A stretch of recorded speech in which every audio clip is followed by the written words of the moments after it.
Olá, eu sou Yasmine Saboia e o Saúde em Foco está começando. No programa de hoje vamos refletir sobre a redução da maioridade penal. Você vai entender o que são as organizações sociais de saúde. Vamos mostrar quais os critérios para a classificação etária dos programas de TV. E para você se proteger da dengue, nada melhor do que conhecer a história da doença e os sorotipos que circulam no Brasil.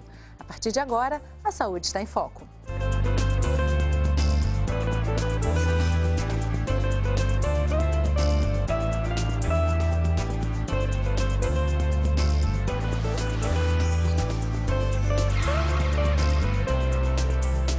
De tempos em tempos, a questão da maioridade penal estampa as capas de jornal e ganha espaço nas discussões da sociedade civil.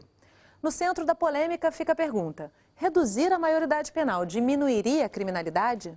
Hoje, gerente de tráfico tem 17, 12 anos, 14 anos, entendeu? Então, se ele pode gerenciar um tráfico, ele pode matar, ele pode ser preso, tem que responder por isso também. Se eles podem voltar a ser menores, eles também têm que ser responsabilizados pelos crimes e as coisas erradas que eles fazem. Os próprios miliantes, né, as pessoas que cometem crime, usam as crianças menores porque sabem que elas não serão julgadas. Em 2004, uma pesquisa realizada pelo Datafolha mostrou que de um universo de mais de 12 mil brasileiros, 84% eram a favor da medida. Mas há uma minoria que discorda e acredita que essa não seja a solução para os problemas de violência do país. Eu sou contra. Por quê? Porque eu acho que não faz diferença. O Brasil tinha que adotar outras políticas para reduzir a criminalidade. Eu acho que a efetividade da punição do Estado não está em reduzir a maioridade penal, e sim na prevenção. Mas não na prevenção de você punir cada vez mais, mas sim de você adotar políticas públicas capazes de melhorar a igualdade social e prevenir que essas pessoas, essas crianças e jovens e adolescentes cometam crimes. Mais pessoas presas que vão ficar mais violentas ainda dentro da cadeia e vão sair piores ainda. Crime é um fato social normal, né? Então ninguém deixa de praticar um crime porque tem uma lei. Você deixa de praticar um crime porque vai contra toda aquela formação que você teve desde o início da sua vida. Para a professora de Direito Penal, reduzir a maioridade penal pode intensificar o próprio problema que se quer combater. Hoje, o sistema penitenciário brasileiro, ele consegue gerar uma taxa de 70% de reincidência.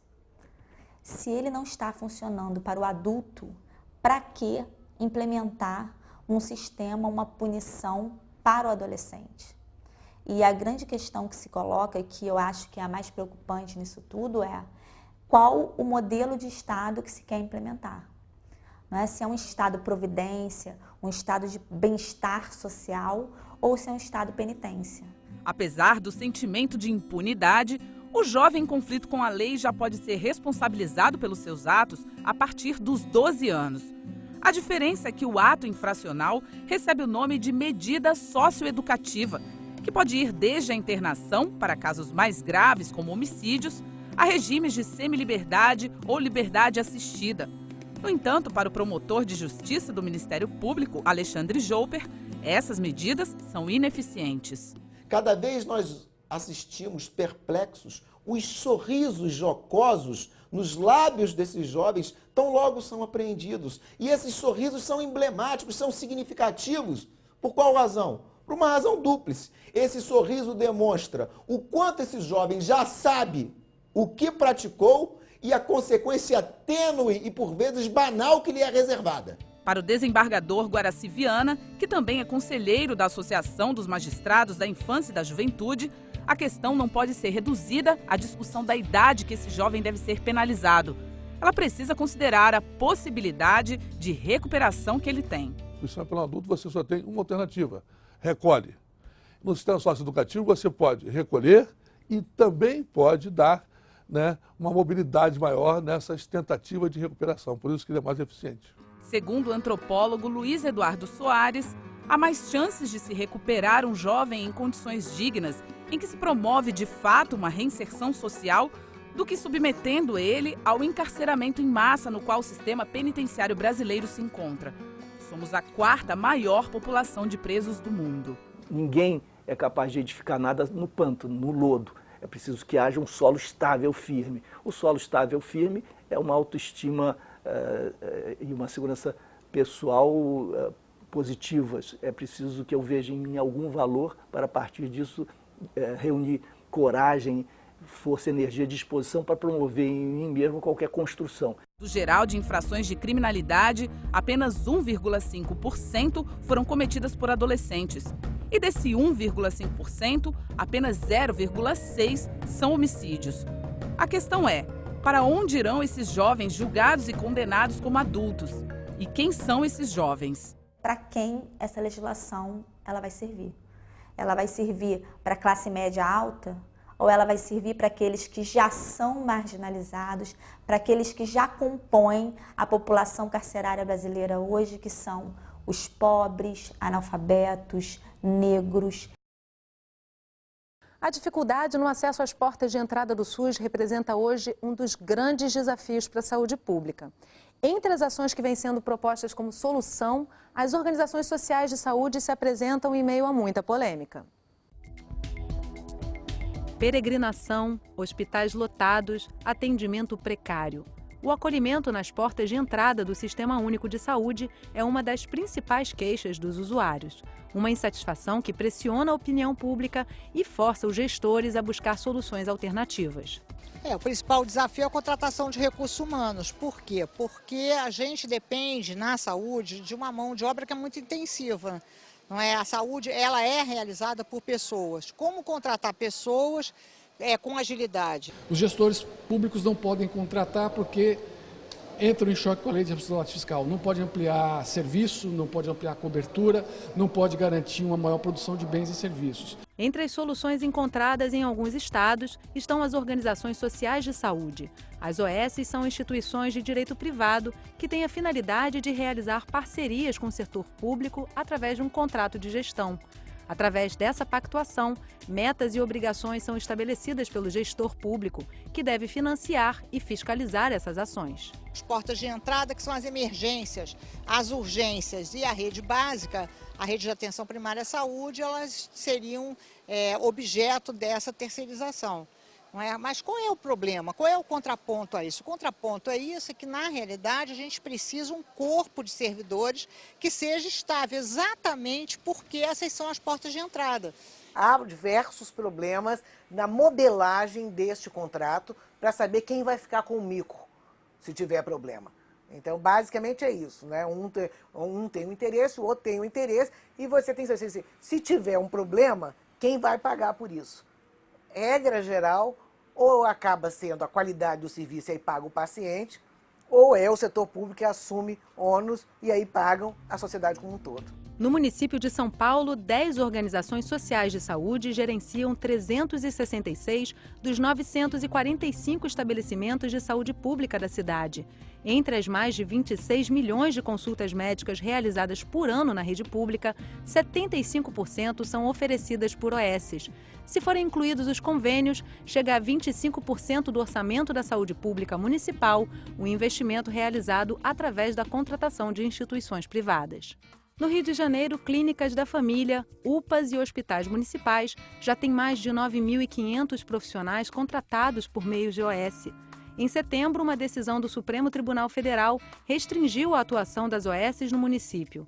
A decisão do Supremo não impede que as organizações sociais continuem gerindo estabelecimentos públicos de saúde, mas determina que elas realizem concurso público. Tem um risco muito grande em abrir mão do Estado, ter um conhecimento e uma massa crítica de profissionais que vai melhorando e conhecendo, entregar a um privado que não demonstrava nenhuma qualificação necessária para isso. Então, o desenho do contrato, o modelo de contrato do Rio de Janeiro é bastante mais frágil do que o de São Paulo. E as portas de entrada não podem ser portas que não permitam entrada. Elas têm que ser portas grandes, elas têm que ser portas amplas, têm que ser portas bonitas, acolhedoras, e para isso elas precisam ter servidores públicos contratados, estáveis, com vínculos permanentes, que tenham autoestima, que se sintam pertencentes àquela instituição, compromissados com a saúde, com as realizações de saúde. A programação da TV nem sempre se mostra adequada para o público infantil. Você sabe quais são os critérios para a classificação etária da programação da televisão brasileira? Vamos entender como funciona. As regras e orientações da classificação indicativa estão todas reunidas em um manual. Lançado em 2006, o documento passou por mudanças. O novo guia prático traz 74 indicativos de classificação, que servem de referência para as emissoras e produtoras de audiovisuais. Uma exposição clara e simplificada de como o Ministério da Justiça realiza a análise das produções. Esse manual surge a partir de um primeiro projeto do Ministério da Justiça e ele foi submetido a um amplo processo de debate público, de audiências públicas regionais em todo o Brasil, uma consulta pública pela internet, ficou aberta por alguns meses e a partir daí, juntando todo esse processo, o fruto foi o novo Manual da Classificação Indicativa. O processo de classificação das obras começa pelas produtoras e pelas emissoras de TV. As empresas enviam ao Ministério da Justiça uma cópia da sinopse do programa a ser exibido com a sugestão de classificação indicativa. Em seguida, o Ministério da Justiça tem 60 dias para avaliar a obra e decidir se concorda com a classificação indicativa apresentada. Em 2011, das 5.485 obras monitoradas na TV aberta, apenas 48 receberam advertência.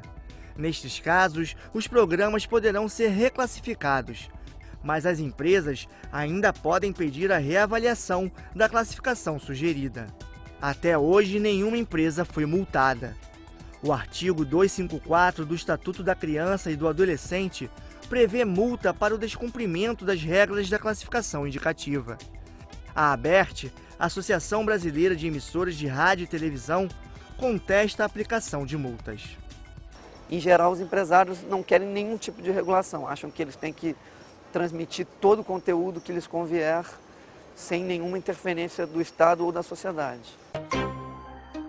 O Ministério da Justiça lançou a campanha Não Se Engane. São 2 filmes de animação que abordam os temas drogas e violência. A intenção é alertar os pais sobre a influência que os programas de TV podem ter na formação das crianças. Não se engane, tem coisas que seu filho não está preparado para ver. Confira sempre a classificação indicativa. Ministério da Justiça, Governo Federal. Uma reportagem exibida aqui no Canal Saúde há pouco mais de um ano trouxe informações valiosas sobre a história da dengue e seus sorotipos. Vamos rever a matéria. 4 tipos de vírus e uma mesma doença. Isso significa que um paciente pode ser vítima da dengue 4 vezes. 2 infecções seguidas de uma mesma vítima por diferentes sorotipos podem resultar na forma mais grave da doença, a dengue hemorrágica. Todos eles são dengue. 1, o 2, o 3, o 4, eles têm variações que o identificam. E a pessoa que teve 1 pode ter o 2, pode ter o 3, pode ter o 4. Não dá imunidade. Quando eu tenho dengue, eu não estou imune a todos os dengue, estou imune só àquele tipo de dengue. Os sorotipos 1 e 4 da dengue circularam em Roraima na primeira epidemia de dengue no Brasil dos anos 80. Em 1986, o vírus tipo 1 chegou às regiões sudeste e nordeste do país. Em 1990, foi a vez do sorotipo 2 causar uma epidemia no sudeste e em 2001, os brasileiros foram vítimas do vírus tipo 3. Para o próximo verão, especialistas preveem uma epidemia sem precedentes, com a circulação dos sorotipos 1 e 4 simultaneamente no país. 11 casos da dengue tipo 4 foram confirmados em Niterói. O vírus não é mais agressivo do que os outros, mas deixa as autoridades em alerta, porque a população ainda não tem anticorpos para esse tipo do vírus. Ao encontrarmos o dengue 4 aqui, quer dizer, tocou o alerta do risco dessa epidemia. E por que encontramos o dengue 4 aqui? Porque investigamos, porque coletamos o material e mandamos fazer a identificação viral. Mas o grande desafio da dengue parece mesmo a percepção de que o inimigo pode não estar na casa do vizinho, mas bem ali, debaixo dos nossos olhos.